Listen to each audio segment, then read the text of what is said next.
Hello friends, unique recipe with Roksona চ্যানেলে তোমাদের সবাইকে স্বাগত।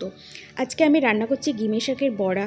আমরা সাধারণত গিমে শাক তেতোর কারণে খেতে পছন্দ করি না, কিন্তু গিমে শাক এইভাবে বড়া বানিয়ে খেলে সবাই পছন্দ করবে খেতে।